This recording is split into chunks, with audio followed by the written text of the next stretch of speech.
For more videos on people's struggles, please subscribe to our YouTube channel. Hello and welcome to People's Dispatch. Today we have with us Roger Waters. Roger, great to have you. Very nice to be here again. Well, the week in October from the 5th to the 10th is the International Week of Anti-Imperialist Struggles. I immediately thought of you, when this week was announced, because so much of your work, Roger, is about war.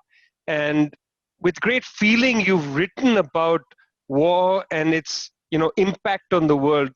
One of my favorite songs, I think, of yours is The Gunner's Dream, which was, in the 1983 Final Cut album. Tell us a little bit about that song and about what it meant for you to write with such feeling about war and the problems of war. Well, that song is interesting because it's part of my Grantchester heritage. Because isn't there a line in one of Rupert Brooke's poems that goes, "If I should die, say only this of me, there is a corner of some foreign field that is forever England." So that's in the back of my mind. Now, having said that, The Gunner's Dream was originally part of the war narrative, i.e. what we learn from The Gunner's Dream is that the school teacher in the war, who turns into this terrible tyrant in Pink's Childhood, a grammar school in England, is actually ex-RAF and was probably a pilot of a bomber and whatever. And at the beginning of that song on the record, he's listening to the gunner's final words on the intercom. So you hear all that, which is the voice that I do in the background to add a little kind of drama and atmosphere to the beginning of that song. A group of businessmen has announced plans to build a nuclear fallout shelter at Peterborough in Cambridge. 3 High Court judges have cleared the way for Canberra. It was announced today that the replacement for the Atlantic conveyor, the container ship lost in... So, yeah, the song. Well, the thing is, why is everything about war? Because we wake up with it. Every morning we wake up. And almost our waking thoughts on most days, well, it might be anything. It might be, oh, look, the sun's out or whatever. But soon after that, it's inescapable to get away from the fact that still, how long is it? 100 years after the war to end all wars, and 70 years after the Second World War, still our hearts are bleeding every morning for the pain that all those millions of people affected by our imperial wars around the globe suffer every day of their lives because we're killing their children and their loved and our own to some extent. I mean, there are Frenchmen and young Englishmen and Americans going off and being, rammed down the barrels of cannon and blown to bits. But they are nothing compared with, the foreigners who die in these imperial wars. And so I live with that. I live with the inequity of it every day of my life. And because I guess to some extent, I'm more sensitized to the loss of a loved one in war because my father was killed when I was about that big. Well, yeah, about that big. It is an obsession that will never leave me until we stop doing it. And we won't stop doing it until we admit to ourselves that the only reason we do it is because there's money in it. We do it for profit, not for us. We get nothing out of it. But they do, the ruling classes do. They make fortunes out of it. And they use those fortunes, of course, to maintain the propaganda machine and to keep us all in line, to keep us all terrified. And they succeed, by and large, in that endeavor. I mean, I could go on talking about it until next Thursday, if you want me to, because it's a never-ending internal monologue, isn't it? Is why do we let them do this to us? How is it that they maintain their grip upon our actions to the extent that the however many billion of us there are?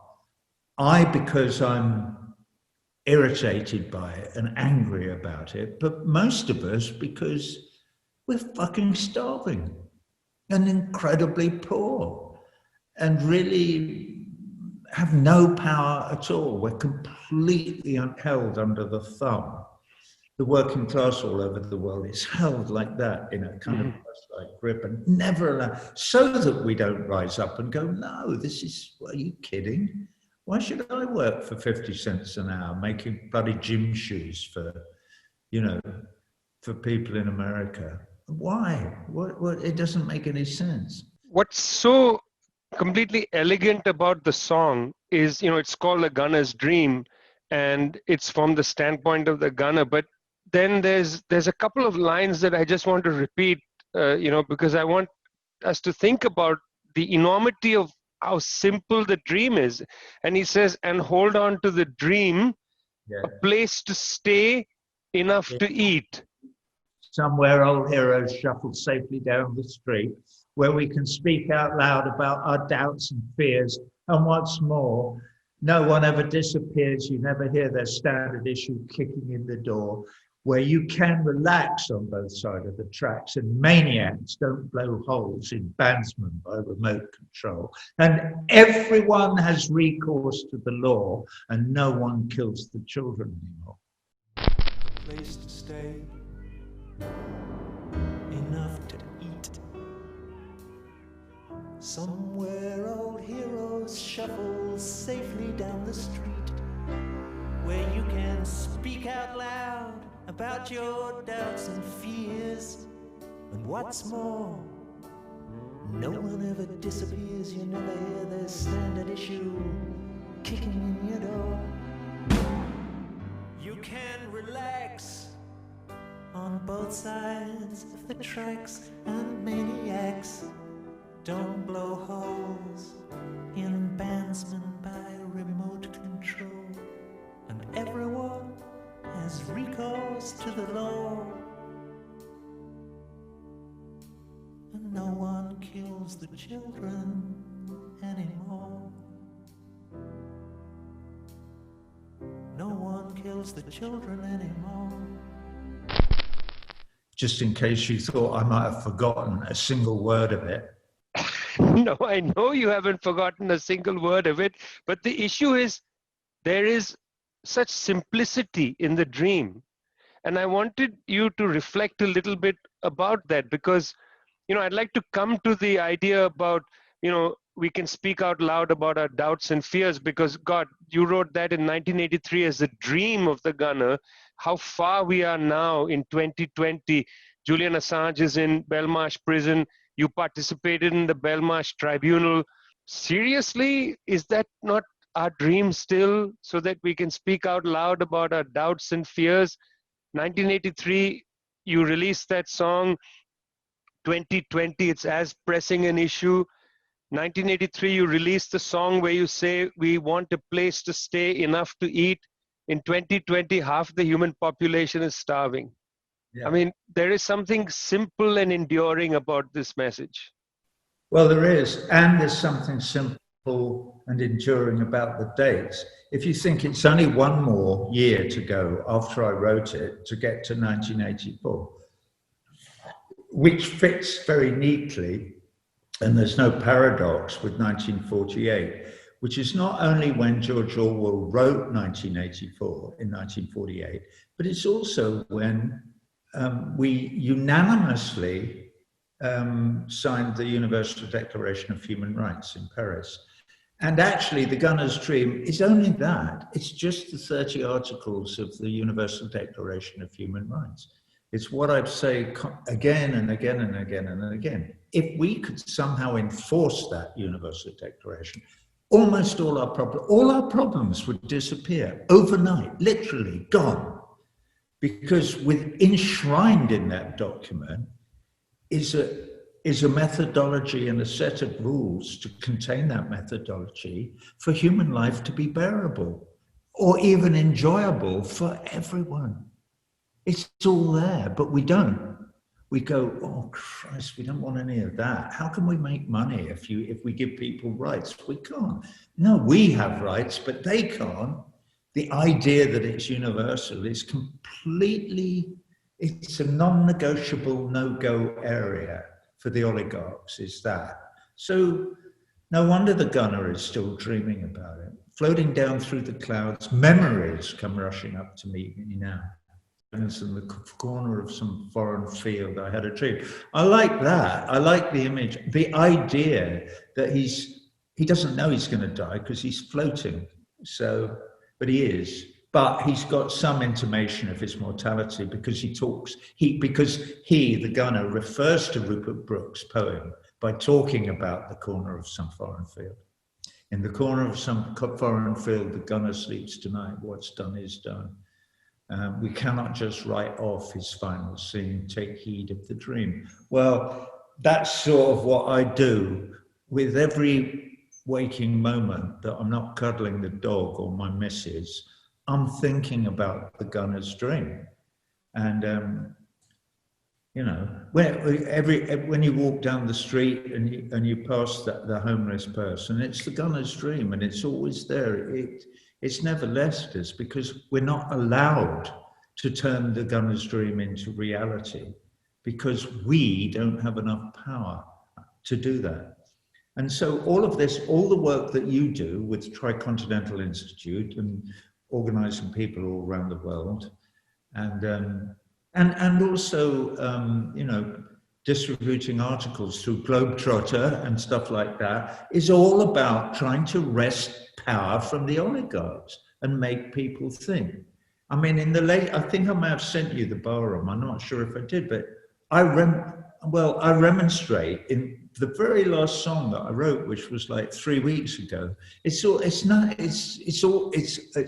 the same thing. There's a verse in it that goes, you can build a bomb at Raytheon, but they'll sell it on in Kalamazoo. And some crazy motherfucker's bound to drop it on a busload of kids going to school. You know, and it goes, you can throw up your hands in denial. Something's in your head. I'm just an innocent cog, just doing my job. But those little Yemeni kids will still be dead. Justify your actions in your head, right? Just an innocent cog, just doing my job. But those little Yemeni kids will still be dead. So all those people, there's thousands and thousands and thousands of people in America building fucking bombs to drop on children in the Yemen. And that's what they do. And they go to work and do they ever think about, I've no idea. But I say to them in my song, so when you're walking through the factory gate, it's on Monday when you're walking through the factory gates or on Friday when you're picking up your check, just remember, because I'm talking about a foreign father of a dead child, just remember him sitting on the curb like the bicycle thief, but with no boy to put his arms around Daddy's neck. Do you remember the final scene of The Bicycle Thief, where he's sitting there with Bruno? And he's been caught and then let off by the angry mob, and Bruno's crying, and they're sitting there in that mountain of shame, which has been brought upon him just because he tried to scrape a fucking living, you know, in post-war Italy. So I carry The Bicycle Thief with me as well because that film is like in one of my top 5 movies ever, and so something as powerful as that just stays with you for the rest of your life, and so it's now wound its way into a new song of mine from a couple of weeks ago. The last line of The Bar says, come sit by the fireside and hold me in your arms and tell me how was life before the cops, which suddenly suddenly is full of whole new meaning for people, because the cops has now become the thing about which the Americans are going to have their civil war. There's going to be the Proud Boys and all the arseholes with M15s lined up on one side, with the cops, having a fight with people who want to observe the gunner's dream. People who want democracy and freedom of the press. So people who want Assange to be, released because the only things he's done are great, truly great, to better inform us and to maybe help us a little bit in our struggle to turn the globe into a slightly more humane place than it is, i.e. to fulfill the gunner's dream. So and they're going to fucking kill each other over this. They're going to be out there having pitched gun battles. And who do you think the cops are going to, which side of the cops are going to, I know which side they are. They're not going to be fighting, they're not going to be shooting guns at the Proud Boys and the Ku Klux Klan and all the other neo-fascists who are itching to get out there with their semi-automatic weapons and kill commies.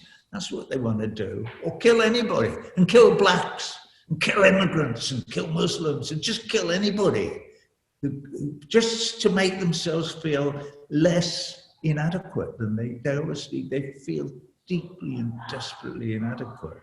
We know enough about psychology to know that that's what makes people like that. And I can't feel sorry for them, though. I can only feel angry. You meet them in the street all the time. You meet them when you go into a garage to fill up and you see, and they're all there in their pickup trucks with their tattoos and their fucking Trump 2020 stickers and they're this, that, and that. They're desperate for war, for an internal civil war. They want to get in the streets and kill people. It looks like fun. If you're not in it, war to the Proud Boys looks like fun. Fucking great. It's like a video game. And you get to kill people and that makes you feel better. It's terrifying. No, this is why, look, one of the first pieces of literature I read, which really affected me on this anti-war kind of thing, was Virginia Woolf's Mrs. Dalloway, which is written about, as you said, that Great War. There's a character in there who is suffering from shell shock. Yeah. And he's a side character, not a main character, but he drives a lot of the narrative because it's about veterans, suicide, and so on. I mean, in The Gunner's Dream, which, when I first heard The Gunner's Dream, it was around when I read Mrs. Dalloway. And there's a line in The Gunner's Dream that is very strong. It's interesting because your new song, you also talk about dreams, except in The Gunner's Dream, you say his dream is making me insane. Yeah. His dream is making me insane. It was driving me insane. His dream is driving me insane. Because it's unattainable. It's the unattainability of it's not his dream. His dream is perfect. Here's this guy who's in the middle of a war. He's on the end of a parachute. He's going to die. But still in that predicament, he's having this dream that somehow it will have been worth it. I assume this is the dream my father had before they were overrun by a panzer division and he was shot dead. He was probably still, that's why he went to Italy, was because he had this dream of a better world. That's why the International Brigade all went to Spain in 1936 onwards. Well, no, that's the Front Populaire is 36, it was later. There is this kind of egalitarian dream that we all dream and we go on dreaming it, whether we're the guy, whoever we are. And it drives us insane that the more we want it and the more we work for it and the more empirical data there is pressing the case for it, because it is also the only way that the planet can survive for a few more hundred years, is to adopt the gunner's dream, part and parcel, and to start collaborating with one another and looking after one another. We now know that the neoliberal notion that growth is what's going to help everybody and capitalism, we know it doesn't. We see it. The evidence is all around it. The world is disappearing in front of our very eyes. But the magnetic attraction of man and gold is so powerful that we ignore the Midas touch. You know, well, we don't, but they do. And they couldn't care less about human rights. Circling quickly back to the gunner's dream, again, you know, final cut 1983. This is the period when Ronald Reagan is in the White House, when the dirty wars in Central America have picked up once again, a cycle of dirty wars. It's a very depressing period, and in a sense, we keep seeming to fall into these depressing periods in cycles. We're back in a depressing period. There is not necessarily a dirty war in Central America, but there's this terrible hybrid war against Venezuela. There's a blockade on Cuba. There is just so much that's distressing in the world. Where do you go to pull hope from? You know, what keeps you going from a song you wrote in the 1980s to songs you're writing now? They're songs about the horrible things of the world, but they're also songs of hope. Where do you go to find that? What, the hope? That's the hardest quest of all. To keep a grip on hope is really difficult. How do I do it? I do it by being looking at the microcosm, really. I say, all right, let me tell you this. There's a bloke in Texas who, through one of my correspondence, email correspondence, I discovered, he's a vet, he's a Vietnam vet, he's been a political activist, blah, blah, blah, blah, blah. He had a couple of strokes a few months ago. And it came to my attention. So I looked into him to see if he was real or not. I decided he was real. And he was crowdfunding. And I don't know what, he was looking to raise 20 grand or something. And he raised, 3 or something like that. And I read his story and looked into him and then checked with somebody who knew him. They said, this guy is 100% really good man, But so I decided to help him. So I sent him money. And I'm not going to tell you his name because it might embarrass him and it gets complicated. But so, first of all, he changed after he'd accepted it, he changed his bank details because he suddenly panicked and thought I might be trying to steal money out of his bank account. So we had to go through it all again, and I had to somehow convince him that I was real, which I did. Anyway, I've remained in contact with him, and it's only been a few months. And I sent him, I showed you a picture of our new puppy. I sent him a picture of that puppy because I know he's a dog owner. And it was the day after Ruth Bader Ginsburg died. And I said, bummer about Ruth Bader Ginsburg. And he sent me this very eloquent letter back, desperately unhappy about the loss and the monumental loss of this great, wonderful woman, and terrified of what may happen, if the Supreme Court suddenly turns into 6-3 and is like that for the next 10 years or something. And blah, blah. What am I trying to tell you? Oh, but also, there's a bit of chat in this letter. He said, thank you again, and blah, blah, blah. He said, my house is old and falling down and this and that. Yeah, but he said, with the help you've given me, I'm turning 2 rooms into lettable space for 2 immigrant families so that they've got somewhere warm and dry to put their feet up for a fraction of the money they're paying in the awful places that they're living at the moment.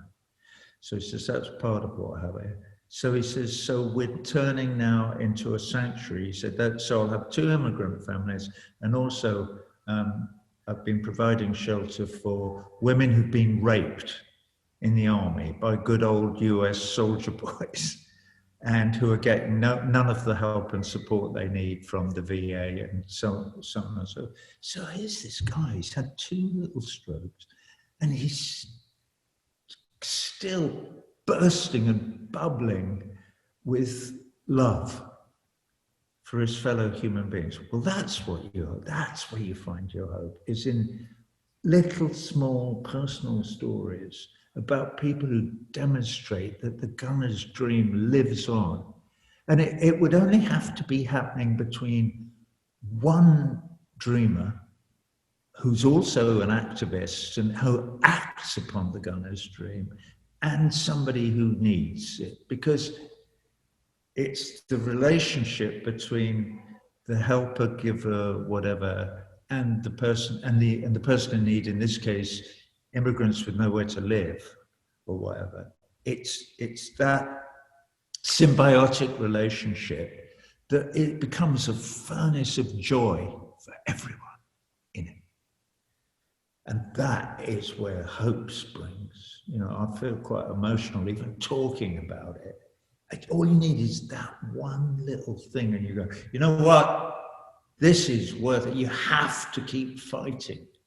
You have to give, by however small the ripples may be when you drop your pebble in the pond, they are going to reach other ripples, or they're going to reach the shore somewhere, and everything is a cause and has an effect. So you have to believe the dream is that your pebble means something, and it doesn't matter how much it is.